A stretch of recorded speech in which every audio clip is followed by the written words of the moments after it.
Hey, Composing Gloves here, and today we're going to talk about big room leads, the ba type leads. So let's with Sytrus. So here it is. It's all in one Sytrus. It looks kind of crazy, and it can do a huge number of textures. So let me real quick show you it. I have a little demo. Here's a variation.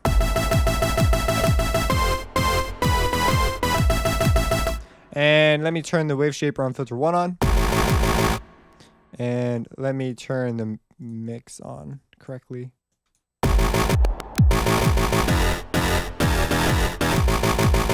If you change the ratio on 6, you can get more of a timbral tone. On 5,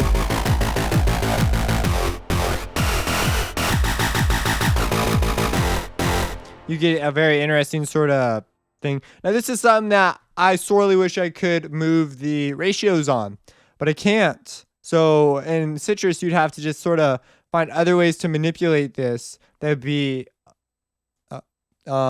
would be intuitive. In FM8, I could just click and freaking automate it and make it exactly what I want at each stage. So that's something this sound is one thing that sort of ticks me off with Sytrus.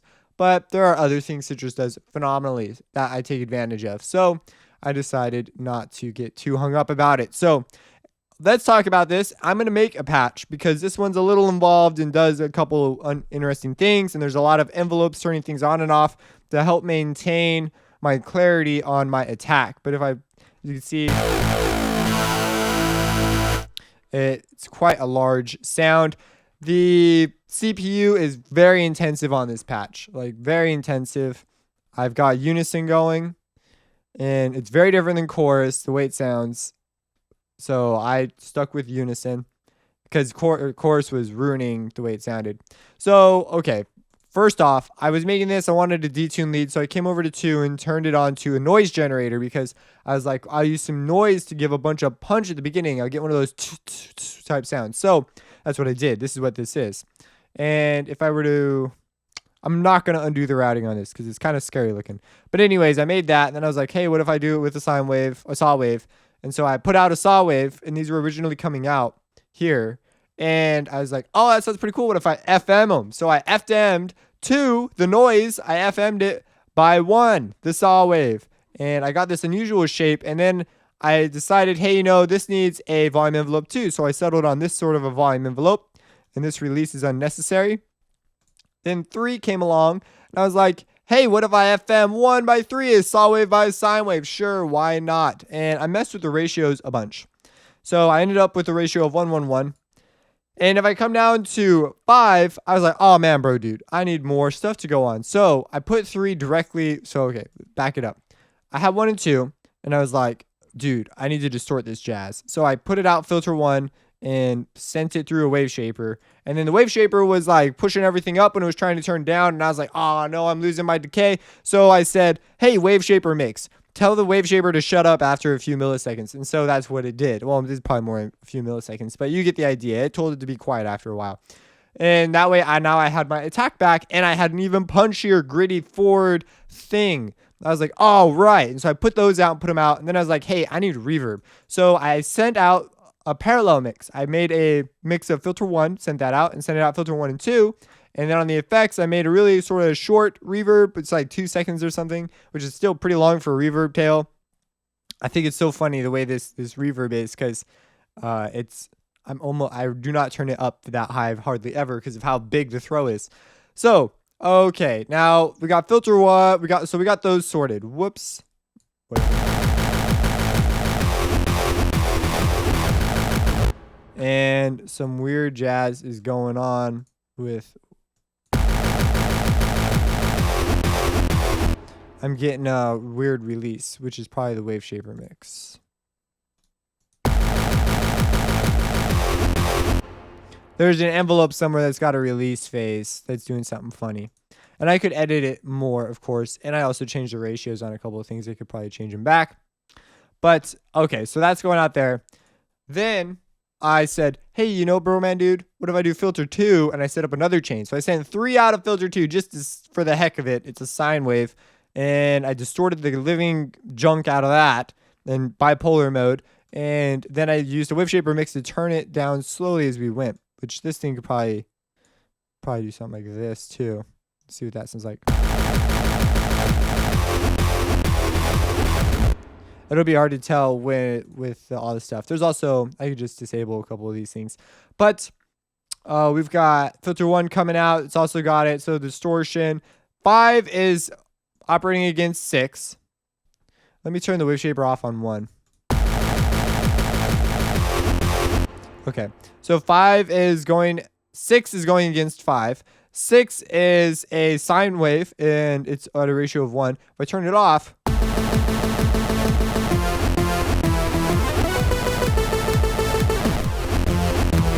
so 5 plays a big role in this sound. You can get a lot more grit with it.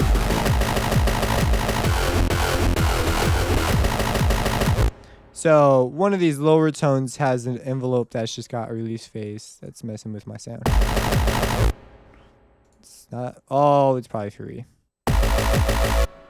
It was 3. Wow, listen to the difference there. That's pretty interesting. So you just get a huge texture, huge amount of texture, just enormous amount. So that's pretty interesting. If we turn filter 1 back on, I mean the wave shaper.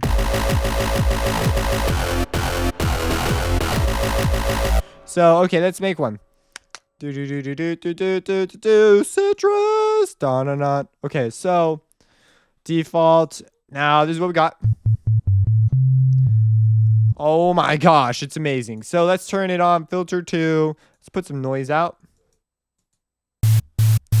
Cool.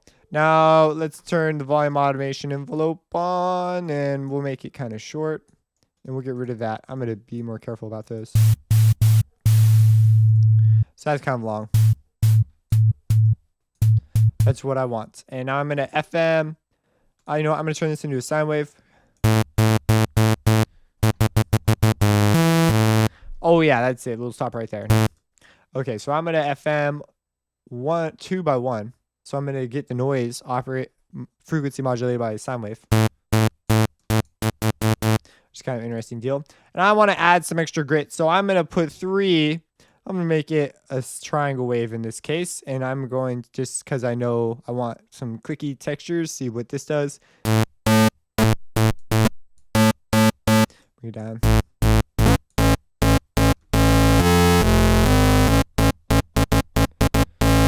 Cool. Now, I want it to be sort of a pluck type lead with the big thing. So I'm going to have this sort of do something like that.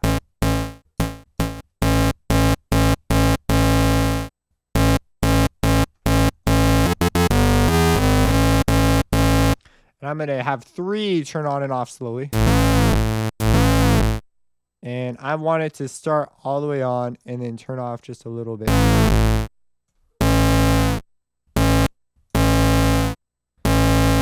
Just create a little bit of a variation, okay? And I'm going to send these out of filters. Actually, let's put a little bit of reverb on them. So I'm going to turn on just a touch and turn the reverb on. Turn the delay off, turn the reverb on.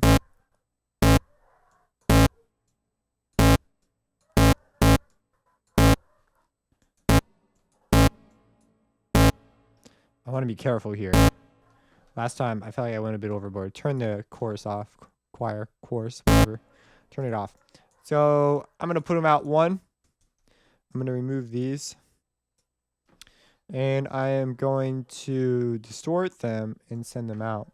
So on filter 1, I'm going to disable the low pass. I'm going to turn on the wave shaper. And that's fine. That's perfect.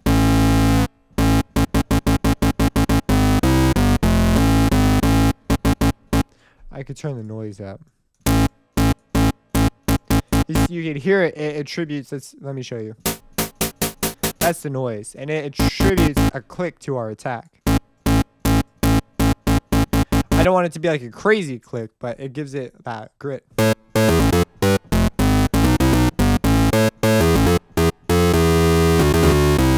Some people would be happy with just that sound right there, but we're not done yet because we know FM and we want to get crazy. So let's send 3 out and see if we can get even more. So 3 right now is that triangle wave. I happen to like this more than the sine wave that I had. You might like that one more. Ah, man, they sound so different. Like, it's up to you. So, okay. So I'm going to turn this off. I'm going to distort this jazz. I'm going to do something like this.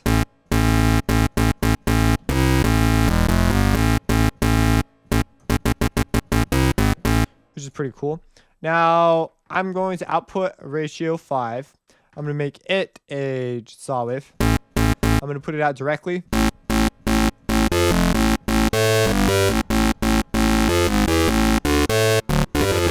See, it's a lot easier just to do stuff and then say, this is what I'm going to do, because the other one is crazy. So now I'm going to operate 5 against a ratio of 1 of a sine wave. And it's going to create this interesting texture for me.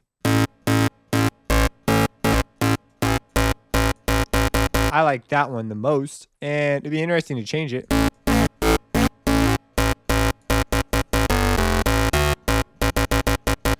And that's pretty much it. That's where I would stop. But I could also send out reverbs here.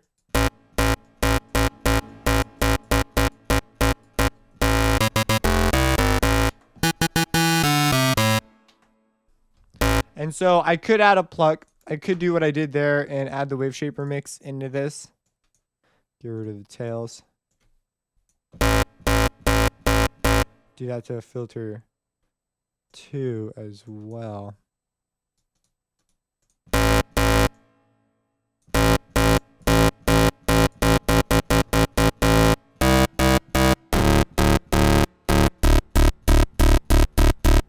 Man, I like this patch more. My other one took a sort of a weird turn. Oh, you know what I did that's weird? It's the unison. We could try that. I'm probably not going to keep it, but we could try it.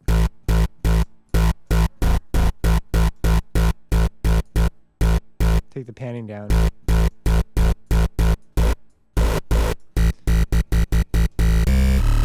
Yeah. I don't dig it as much. So let's copy this and paste it. Same sound.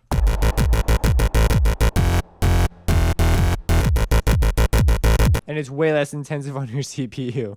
So, hey, you know, whatever floats your boat.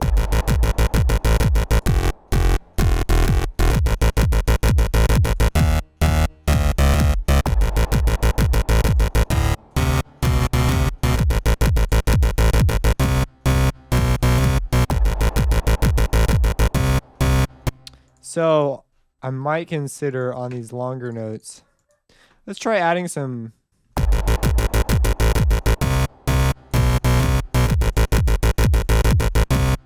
getting some more unique relationships going on here. So 1's a pretty big deal. 2 is the wave. So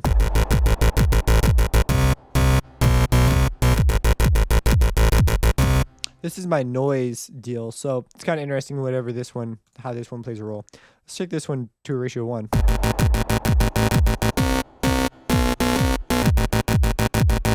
Let's take 5 and let's mess with that ratio.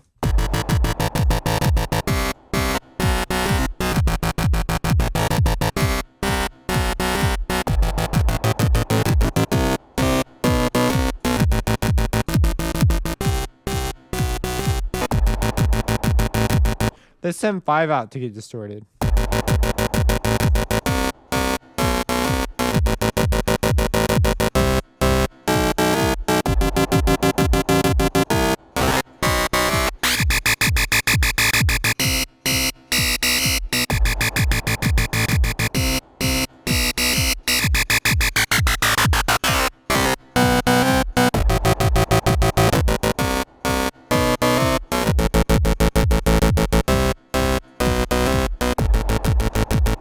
But yeah, it's just an interesting thing to do. If you have any questions about this, let me know.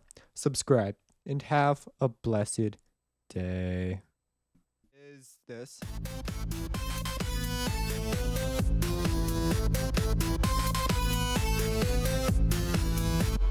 So that's the first example. So sort of a big chord type lead. Writing the melodies is really specific with this kind of sound design.